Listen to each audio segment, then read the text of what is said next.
స్వతంత్ర సమరయోధుడు, వ్యాపారవేత్త, పాత్రికేయుడు, రాజకీయ నాయకుడు, గ్రంథాలయ విస్తరణకు కృషి చేసిన విద్యావేత్త, దానశీలి, ఖాదీ ఉద్యమాన్ని ప్రోత్సహించిన దేశాభిమాని శ్రీ కాశీనాథుని నాగేశ్వరరావు పంతులు గారు. దేశోద్ధారక, విశ్వధాత అని అంతా గౌరవించేవారు. 1935లో ఆంధ్ర విశ్వవిద్యాలయం అతను కళాప్రపూర్ణ బిరుదుతో సత్కరించింది. ఆయనకి ఆంధ్ర మహాసభ వారు దేశోద్ధారక అని బిరుదు ఇచ్చారు. పెద్ద చదువులు చదవలేదు, పదవులు ఆశించలేదు. ఆంధ్రపత్రిక, అమృతాంజనం సంస్థలు స్థాపించారు. ఆంధ్రపత్రిక, భారతి, ఆంధ్ర గ్రంథాలయ ద్వారా తెలుగు సాహిత్యానికి ఎనలేని సేవ చేశారు. ఆయన స్వయంగా రచయిత, భగవద్గీత వ్యాఖ్యానం రాశారు. ఆయనకు విశ్వధాత, దేశోద్ధారక అనే బిరుదులున్నాయి. అమృతాంజనం సంస్థ ద్వారా వచ్చిన డబ్బును పేద విద్యార్థులకు ఖర్చు పెట్టారు. చెన్నైలోని నాగేశ్వరరావు గారి నివాసమైనటువంటి శ్రీబాగ్లోనే చారిత్రాత్మక శ్రీబాగ్ ఒడంబడిక కుదిరింది. కోస్తా, రాయలసీమ నాయకుల మధ్య కుదిరిన ఈ ఒడంబడిక ఆంధ్ర రాష్ట్ర ఏర్పాటుకు మార్గం సుగమం అయింది. కాశీనాథుడు నాగేశ్వరరావు గారు కృష్ణా జిల్లా ఎలకుర్రు గ్రామంలో 1867 మే 1న జన్మించారు.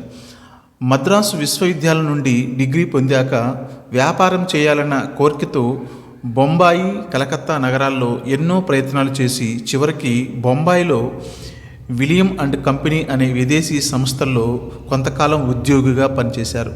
ఆ సంస్థ యజమాని తమ దేశం వెళ్తూ ఆ కంపెనీ యావత్తు కాశీనాథునికి అప్పగించారు.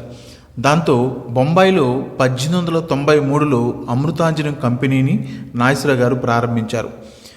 తెలుగు వారందరి మధ్య స్నేహం, సద్భావన, సహకారం నెలకొనే ఉద్దేశంతో 1908లో ఆంధ్రపత్రికను బొంబాయిలో స్థాపించారు. ఆంధ్రోద్యమ కాలంలో స్వరాష్ట్ర ఏర్పాటుకు, ఉద్యమ ప్రచార విషయంలో ఆంధ్రపత్రిక విశేష కృషి చేసింది. అలాగే ఆంధ్రులకు ప్రత్యేక విశ్వవిద్యాలయం ఉండాలని ఉద్యమించి ఆంధ్ర విశ్వవిద్యాలయం ఏర్పాటుకు ఆంధ్రపత్రిక గొప్ప కృషి చేసింది. కాశీనాథునిలో గల సేవాభిమానం, దానగుణం, దేశభక్తికి ప్రతీకగా మహాత్మాగాంధీ ఈయన్ని విశ్వధాతగా అభివర్ణించారు. కాశీనాథుని నాగేశ్వరరావు గారు సంస్కృత, ఆంధ్ర భాషల్లో గొప్ప పండితుడు, గొప్ప కళాభిమాని కూడా. విజయవాడలో శ్రీ దుర్గా కళామందిరం నాగేశ్వరరావు గారి కళాభిమానానికి నిలువెత్తు సాక్ష్యం. గుంటూరులో 1919లో జరిగిన ప్రత్యేక ఆంధ్ర మహాసభలకు, గ్రంథాలయోద్యమ మహాసభలకు ఆయన అధ్యక్షత వహించారు. 1924లో మద్రాసులో జరిగిన ఆంధ్ర మహాసభ ఆయనకు దేశోద్ధారక బిరుదును ప్రకటించింది. ఆంధ్ర విశ్వవిద్యాలయం కళాప్రపూర్ణ బిరుదుతో సత్కరించింది. నాగేశ్వరరావు గారు భగవద్గీతను రాసినటువంటి తెలుగు వ్యాఖ్యానము అజరామంగా నిలుస్తుంది. విశ్వధాతగా, దేశోద్ధారకుడిగా ఖ్యాతి గడించిన నాగేశ్వరరావు గారు 1938 ఏప్రిల్ 11న కీర్తిశేషులయ్యారు.